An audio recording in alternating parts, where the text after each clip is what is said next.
Good morning everyone. Dear students, last time हमने पढ़ा था पोटेंशियोमीटर और उसकी एप्लीकेशंस हम पढ़ने जा रहे हैं। हमने देखा था कि पोटेंशियोमीटर जो होता है वो किस काम आता है। एक तो वो पोटेंशियल डिफरेंस मेज़र करने के काम आता है, ईएमएफ, जिसको वो बहुत ही एक्यूरेट मापता है बजाय कि वोल्ट मीटर से जो हम मेज़र करते हैं। उन दोनों में से पोटेंशियोमीटर जो मेज़र करता है वो ज़्यादा एक्यूरेट होता है। अब हम आज इसकी एप्लीकेशन एक और देख रहे हैं कि पोटेंशियोमीटर का इस्तेमाल हम दो सेल्स के ईएमएफ को कंपेयर करने के लिए कर सकते हैं। इसके लिए हमने एक डायग्राम बनाया।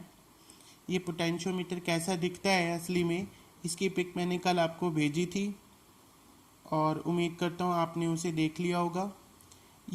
इसमें ये ए पॉइंट है जिसको हमेशा ही सेल्स के पॉजिटिव से जोड़ा जाता है। ये देखो E1 एक सेल है और E2 दूसरा। E1 पहले का ईएमएफ है और E2 दूसरे का है। हम ये कंपेयर ही करना चाहते हैं कि इसकी वोल्टेज ज़्यादा है, ये ईएमएफ ज़्यादा है या ये वाला ईएमएफ जाना है। यानी कि हम इन दोनों को क्या करना चाहते हैं, कंपैरिजन करना चाहते हैं। इन दोनों के पॉजिटिव एंड को हम ए पॉइंट पर, यानी जो स्केल 0 से शुरू होता है वहाँ पर कनेक्ट कर देंगे और जो इसके नेगेटिव हैं दोनों सेल के, उनको हमने टू वे की के दो टर्मिनल से जोड़ दिया, इधर फर्स्ट वाले से और इस साइड थर्ड वाले से। और बीच में जो कॉमन इनका ये पॉइंट है इसको हमने गैल्वेनोमीटर से जोड़ा। गैल्वेनोमीटर क्या होता है? गैल्वेनोमीटर ये स्मॉल करंट जब इसमें से फ्लो करता है तो इसकी जो सुई है वो डिफ्लेक्शन देती है, यानी कि it can be measured to detect very very small current. और इस गैल्वेनोमीटर का दूसरा जो एंड है उसको हमने जोकी से जोड़ दिया होगा। जोकी क्या होती है? जो कि एक स्लाइडिंग कॉन्टैक्ट मेकिंग डिवाइस होता है। ये जो ए से लेकर के इस बी तक की इस स्केल के ऊपर ही कॉन्स्टेंटन की एक वायर होती है, उसके ऊपर इसे ऐसे ही, जैसे ये पेन स्लाइड कर रहे हैं ऐसे इसको स्लाइड करते हैं। जहाँ पर ये गैल्वेनोमीटर की सुई 0 पे आ जाती है वहाँ इसको रोक देते हैं।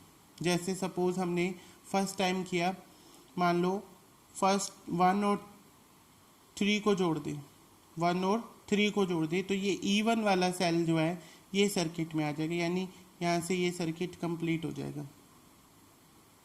और उसके साथ फिर हम जोकी को यहाँ से 0 वाली पोजीशन से, यानी ए पोजीशन से ऐसे स्लाइड करना शुरू करेंगे। माना हमने कि सपोज कि J1 पोजीशन पर जो गैल्वेनोमीटर ने हमें 0 शो कर दिया, यानी नल पॉइंट आ गया उसका, तो हम वहाँ तक रुक जाएंगे।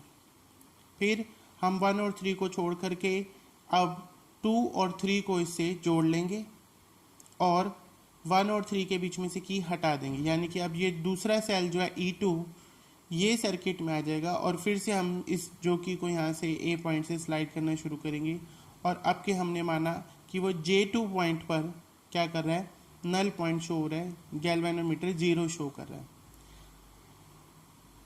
और इसके अंदर ये जो ए से बी तक की जो वायर है उसमें भी एक वोल्टेज यानी करंट जो है उन दोनों के पॉइंट्स के बीच में फ्लो कर रहा है, जो किसकी वजह से, इस बैटरी की वजह से। बैटरी एलिमिनेटर ये हम इस्तेमाल करते हैं। ये कैसा दिखता है? इसका एक पॉजिटिव होता है, नेगेटिव होता है। 0 से 12 वोल्ट तक का हम ये लैब में इस्तेमाल करते हैं। ये इसकी पिक भी मैंने आपको कल भेजी थी। उसके बाद ये है एमीटर। ये एमीटर हमें करंट की वैल्यू को फाइंड आउट करने के लिए यूज़ कर रहे हैं हम यहाँ पर। और इस एमीटर का जो एंड बैटरी की तरफ वाला होगा, यानी नेगेटिव इधर है, तो एमीटर का भी नेगेटिव को ब्लैक वाले टर्मिनल से दिखाया गया है और पॉजिटिव वाले को रेड वाले टर्मिनल से दिखाया है। आप एमीटर को दोबारा देखेंगे कल वाली पिक में तो आप देख पाएंगे कि एमीटर के दो टर्मिनल हैं, एक ब्लैक है एक रेड है। तो रेड वाला पॉजिटिव होता है और ब्लैक वाला जो होता है वो नेगेटिव होता है। फिर ये करंट एमीटर के थ्रू होता हुआ इस रेजिस्टेंस से पार करता है। इसके ऊपर ये एरो लगे होने का मतलब है कि ये वेरिएबल रेजिस्टेंस है, यानी इसकी मात्रा को कम ज़्यादा किया जा सकता है। ये करंट को कंट्रोल करने का डिवाइस है और इसके बाद ये एक की से होते हुए वापस ये बी पॉइंट पर जुड़ रहा है। इसका है स्टेप 1। अब हम देखेंगे कि इसे कैसे लिखेंगे। कनेक्ट 1 to 3, यानी 1 को 3 से जोड़ा और जो कि को मूव करा, so that cell of EMF E1, कि कौन सा सेल जिसका EMF E1 है इज इन द सर्किट, वो सर्किट में आ गया है। बाय मूविंग द जोकी ऑन द वायर, कौन सी वायर, जो A से B तक कांस्टेंट टेन की वायर लगी है उसके ऊपर हम मूव करेंगे। वी गेट द पोजीशन से J1, कि माना फर्स्ट पॉइंट के लिए ये J1 पोजीशन है, where galvanometer shows no deflection. तो जितनी ये लेंथ होगी उतनी यहाँ पर क्या होगी, वोल्टेज का ड्रॉप होगा।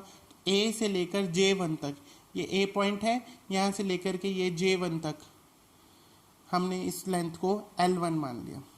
इसी तरीके से अब प्रिंसिपल जो है पोटेंशियोमीटर का वो ये कहता है कि EMF जितना E1 होगा उतनी ये लेंथ होगी, उसके कॉरेस्पॉन्डिंग ये इक्वेशन नंबर 1 आ गई। इसी तरीके से फिर हमने सेकंड सेल को यानी कि 2 और 3 को जोड़ दिया और 1 और 3 के बीच में से की निकाल दी। तो यही लिखा है हमने, connect 2 to 3 of the key so that the cell of EMF E2 वाला जो सेल है वो इसके सर्किट में आ गया, in the circuit. Let this time अब क्या है कि J2 इसका पोजीशन है किसकी, where galvanometer shows no deflection, कि अब की बार J2 पोजीशन ऐसी मिल रही है जहाँ पर ये गैल्वेनोमीटर कोई डिफ्लेक्शन नहीं शो कर रहा है, यानी 0 दिखाई दे रहा है। तो हमने A से लेकर J2 तक की लेंथ को L2 मान लिया। फिर according to principle of potentiometer फिर से हम ये लिखेंगे कि E2 जो है वो प्रोपोर्शनल है किसके, L2 के, इक्वेशन नंबर 2। फिर हम इन दोनों इक्वेशंस को डिवाइड कर देंगे कि E1 bye E2 equal to L1 bye L2, यानी कि E1 EMF पहले सेल का, E2 EMF है दूसरे सेल का, और ये बराबर आ रहा है किसके, L1 बाय L2। अब ये लेंथ ज़्यादा है, ये कम है, या ये कम है, ये ज़्यादा, उस हिसाब से ये ग्रेटर देन 1 या लेस देन 1 नंबर आएगा, और क्रॉस मल्टीप्लाई करने से हम ये आसानी से इनकी रेशियो से देख सकते हैं कि EMF वाले सेल की वोल्टेज ज़्यादा है, EMF ज़्यादा है, या फिर E2 की। और इस तरीके से हमने ये एप्लीकेशन इसकी इस्तेमाल करी कि comparison of EMF of 2 cell using potentiometer का इस्तेमाल करते हुए। इसमें जो हम ये बैटरी एलिमिनेटर यूज़ करते हैं इसकी जगह हम लेक्लांची सेल को भी इस्तेमाल कर सकते हैं। लेक्लांची सेल जो होता है वो मैंने कल आपको पिक भेजी थी। वो लेक्लांची सेल जो है वो एक प्लास्टिक का केस होता है, उसके साथ एक एक पोरस पोर्ट होता है उसके बीच पे जो पॉजिटिव की तरह काम करता है, और हम इसमें इलेक्ट्रोलाइट जो मिलाते हैं वो मिलाते हैं NH4Cl। ये फ्रेशली प्रिपेयर्ड सेल होता है, यानी कि जिस दिन हमें प्रैक्टिकल लैब में करना होता है हम उस दिन इसी सेल को कुछ देर पहले ही बनाते हैं, क्योंकि जितना पुराना सेल होगा उसकी इंटरनल रेजिस्टेंस उतनी ज़्यादा हो जाती है और रिजल्ट्स जो है वो हमारे सही नहीं आते हैं। इनको जोड़ने के लिए E1 गैल्वेनोमीटर, ये 1 2 3 सारे टर्मिनल, इसके लिए हमें कनेक्टिंग वायर्स का यूज़ करते हैं। कनेक्टिंग वायर्स जो होती हैं वो कॉपर की बनी होती हैं और उसके ऊपर धागा, मतलब एक धागे जैसी चीज़ लिपटी होती है जो इंसुलेशन प्रोवाइड करती है। उसको हम धागे को हटा लेते हैं, यानी तार को छील लेते हैं और फिर उसके बाद उसका इस्तेमाल करते हैं। यहाँ पर गैल्वेनोमीटर जो है उसका भी नेगेटिव पॉजिटिव होता है, पर यहाँ पर हम कोई भी एंड को 3 नंबर की से 3 नंबर टर्मिनल से जोड़ देते हैं और उसका दूसरा जो एंड है उसको ऑब्वियसली किससे जोड़ते हैं, जोकी से जोड़ते हैं, और जोकी जो है वो स्लाइडिंग कॉन्टैक्ट बनाता है। उसको हम ऐसे बीच बीच में रख के देखते हैं, ऐसे ऐसे। यहाँ पर अगर हम एकदम ऐसे करते हैं तो ये करेक्ट रिजल्ट नहीं मिलते हैं। तो हम जोकी को उठा उठा करके एक बार यहाँ उठाएंगे, फिर यहाँ, फिर यहाँ, फिर यहाँ, फिर देखेंगे कि डिफ्लेक्शन जो है वो ज़ीरो को अप्रोच कर रही है या नहीं कर रही है। अगर ज़ीरो से ज़्यादा चली गई दूर तो हम वापस आएंगे, अगर ज़ीरो के पास जा रही है तो आगे बढ़ते रहेंगे। इस तरीके से हम इसका इस्तेमाल करते हैं। तो आप सभी इसको अच्छे से पढ़ लेंगे और कोई प्रॉब्लम होंगी तो मुझे कांटेक्ट कर सकते हैं। Thank you.